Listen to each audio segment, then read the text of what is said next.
नमस्कार दोस्तों एवं प्यारे विद्यार्थियों, स्वागत है आपका अपने YouTube चैनल द ज्ञान कुंभ में। और एक बार फिर उपस्थित हैं आपके समक्ष हिंदी व्याकरण की एक और न्यू वीडियो लेकर। पिछली वीडियो में हमने सर्वनाम की परिभाषा और उसके भेदों को पढ़ा और समझा, और आज की वीडियो में हम जो बचे हुए भेद हैं उनके बारे में पढ़ेंगे और समझेंगे। चलिए बिना कोई समय बर्बाद किए हुए शुरू करते हैं आज की कक्षा। तो अब हम आ गए बोर्ड की तरफ और शुरू करते हैं आज की हिंदी व्याकरण की कक्षा। शुरू करने से पहले पिछली वीडियो में जो कमेंट आए थे हम उसकी तरफ बढ़ेंगे। किसी विद्यार्थी ने कमेंट किया था कि आज रविवार है, इसमें कौन सर्वनाम है और कौन सा भेद है। तो इस वाक्य में हम ये जानेंगे कि पहले इस वाक्य को आप समझने का प्रयास कीजिए कि आज रविवार है, इसमें कोई सर्वनाम शब्द नहीं है, बल्कि रविवार सप्ताह का दिन है, इसलिए वो एक संज्ञा है और आप एक अव्यय शब्द है, तो इसलिए। और यहाँ हमने सर्वनाम शब्दों में ये जाना, सर्वनाम जो शब्द है वो क्या है, अव्यय नहीं है, विकारी शब्द है सर्वनाम, उनमें विकार उत्पन्न हो जाता है। इसलिए इस वाक्य में कोई भी सर्वनाम नहीं है, बल्कि एक शब्द आज अव्यय है और रविवार एक संज्ञा है। तो समझ गए होंगे।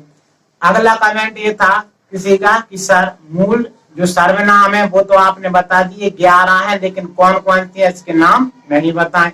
ये भी बात सही है कि वो 11 सर्वनाम शब्द कौन से हैं जो हमने आपको बताए नहीं। तो चलिए आज वो 11 मूल सर्वनाम शब्द हम जानते हैं। तो पहला है मैं, तू, आप, यह है, वह है, जो, सो, कौन, क्या, कोई, कुछ। अब आप समझ रहे होंगे। फिर ये शब्द जो है लिंग, वचन और कारक में रूप परिवर्तित करके बदल जाते हैं। जैसे मैं से मेरा हो सकता है, जब हो ही जाएगा।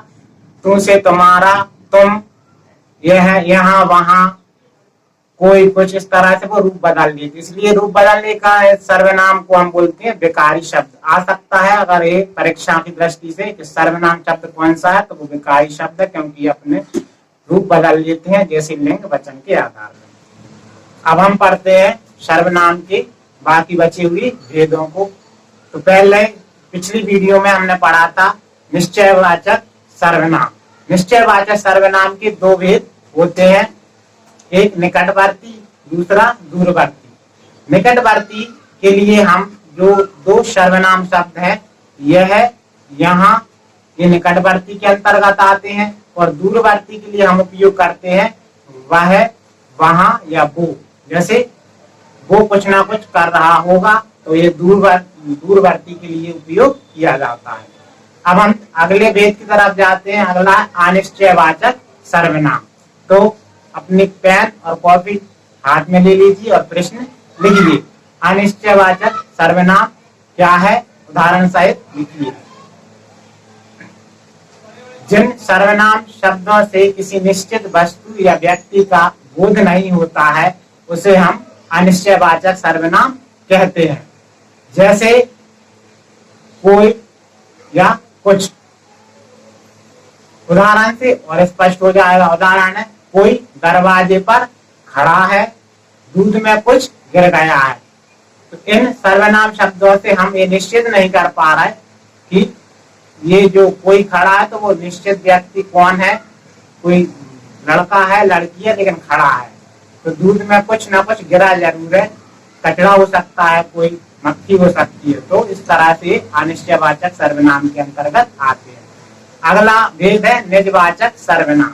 निजवाचक सर्वनाम किसे कहते हैं, उदाहरण सहित लिखिए।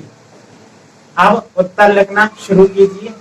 वे सर्वनाम शब्द जिनसे अपने आप या स्वयं का बोध होता है, उसे निजवाचक सर्वनाम कहते हैं। जैसे स्वयं, खुद, अपने आप, स्वतः आदि। इस निजवाचक सर्वनाम के अंतर्गत ये शब्द आते हैं। अब हम एक एक बात से और भी स्पष्ट कर लेंगे। जैसे पहला है, वह अपने आप ही घर चला जाएगा, वह खुद ही हिंदी पढ़ लेगा। ऐसे आदि बात आप बना सकते हैं। अब अगला भेद है, वो है संबंधवाचक सर्वनाम। तो लिखिए प्रश्न, संबंधवाचक सर्वनाम किसे कहते हैं, उदाहरण सहित लिखिए। उत्तर लिखिए, वे सर्वनाम शब्द जिनसे दो संज्ञाओं के बीच संबंध का ज्ञान होता है, उन्हें हम संबंधवाचक सर्वनाम कहते हैं। संबंधवाचक सर्वनाम शब्दों का प्रयोग हम करके कुछ उदाहरण प्रस्तुत करते हैं। जैसे, जो मेहनत करेगा वो अवश्य सफल होगा, जैसा बोगे वैसा काटोगे। तो आप यहाँ देख सकते हैं कि दो संज्ञाओं का परस्पर हमें बोध हो रहा है। एक बात पहली संज्ञा का है, दूसरा बात दूसरी संज्ञा का है। अब हम बढ़ते हैं आखिरी सर्वनाम भेद, वो है प्रश्नवाचक सर्वनाम। तो प्रश्न लिखिए, प्रश्नवाचक सर्वनाम किसे कहते हैं, उदाहरण लिखिए। अब उत्तर लिखिए, वे सर्वनाम शब्द जिनका प्रयोग प्रश्न करने के लिए किया जाता है, उन्हें हम प्रश्नवाचक सर्वनाम कहते हैं। जैसे कौन, क्या। उदाहरण से हम और भी स्पष्ट करेंगे। देखें उदाहरण, वहां कौन है, तुम्हारा क्या नाम है। तो आप देख रहे होंगे इन वाक्यों में प्रश्न किया गया है कि तुम्हारा क्या नाम है। प्रश्नवाचक सर्वनाम की एक खास या बहुत ही महत्वपूर्ण विशेषता ये होती है, जब हम प्रश्नवाचक सर्वनाम लिखेंगे तो उसमें प्रश्नवाचक चिन्ह का प्रयोग जरूर करना होता है, नहीं तो वो बात गलत माना जाता है। तो इसी तरह से हमने सर्वनाम एवं उसके भेदों को पढ़ा और समझा। अब हम सर्वनाम की कुछ विशेषताएं पढ़ेंगे जो कि परीक्षा की दृष्टि से यानी कि इम्पोर्टेंट फैक्ट जो परीक्षा में आते हैं। तो जैसे आप एक एक कर लिखते जाएं पॉइंट डाल के। 7 कारकों के प्रयुक्त होने पर सर्वनाम के रूप में भी परिवर्तन हो जाता है। जैसे मैं से मुझको, मुझसे, मेरे लिए आदि।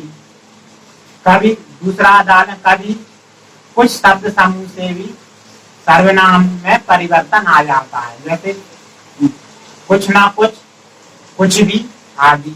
तो कुछ ना कुछ, कुछ भी ऐसे सर्वनाम है जिनमें थोड़ा परिवर्तन तो आया है। कुछ अकेला एक सर्वनाम शब्द है, जबकि लिखा है कुछ ना कुछ। इस तरह की बात भी आपने देखी होगी। अगला है, सर्वनाम में लिंग भेद के प्रयोग से कोई परिवर्तन नहीं होता है, या लिंग भेद का प्रयोग करेंगे तो कोई परिवर्तन नहीं आएगा। जैसे वह जाता है, वह जाती है। तो आपने देखा होगा जाता या जाती यानी क्रिया में प्रभाव तो पड़ा है, लेकिन सर्वनाम शब्द है उस पर कोई प्रभाव नहीं पड़ा है लिंग भेद का। वह का वही है दोनों वाक्यों में। और अगला फैक्ट है, सर्वनाम आदर और अनादर का बोध भी कराता है। कैसे, जैसे कि आप एक आदर है और तुम एक अनादर है, इस तरह से इसका भी ज्ञान सर्वनाम कराता है। तो दोस्तों अब समय है गृह कार्य यानी कि होमवर्क का। तो होमवर्क नोट कीजिए और उसका उत्तर आपको कमेंट करके देना है।